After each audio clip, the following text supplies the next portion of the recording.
Next, 17th question. Given a natural number n greater than 1 such that n minus 1 factorial is congruent to minus 1 mod n, we can conclude that option A, n is equal to p power k where p is prime k greater than 1. Option B, n is equal to pq where p and q are distinct primes. Option C, n is equal to pqr where pqr are distinct primes.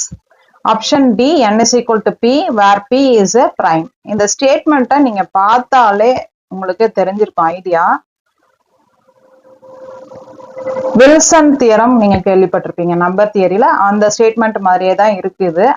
அந்த theorem தரவா இருந்தீங்கன்னா இந்த answer நீங்க பண்ணிடலாம். இந்த question பாத்தீங்கன்னா December 2016 CSR net எக்ஸாம்ல கேட்டிருக்காங்க. இந்த கொஸ்டினுக்கு இப்ப நான் சொன்ன வில்சன் தியரம் ஐடியாவை வச்சு நீங்க எத்தனை நேரம் ஆன்சர் கெஸ் பண்ணியிருந்திருக்கலாம். ஆன்சர் பாத்தீங்கன்னா நம்மளுக்கு option D, n is equal to p where p is a prime. இந்த ஆன்சர் எப்படி வந்ததுன்னு இப்ப பார்க்கலாம். நான் ஏற்கனவே சொன்னேன் இல்லையா அந்த Wilson theorem statement. Wilson theorem statement எப்படி இருக்கும்? p minus 1 factorial is congruent to minus 1 mod p ன்னு சொல்லியிருக்கோம் where p is a prime number.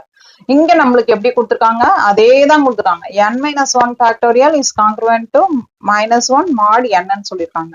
So இதே நீங்க கம்பேர் பண்ணி பாத்தீங்கன்னா n is equal to p ஆ இருக்கணும் அண்ட் pன்றது நம்மளுக்கு என்ன நம்பரா இருக்கணும்? பிரைம் நம்பரா இருக்கணும். அப்படி பாத்தீங்கன்னா நம்மளோட ஆப்ஷன்ல எதுதான் கரெக்ட்? ஆப்ஷன் டி தான் correct. Option D, n is equal to p where p is a prime அப்படின்றது தான் கரெக்டான ஆப்ஷன்.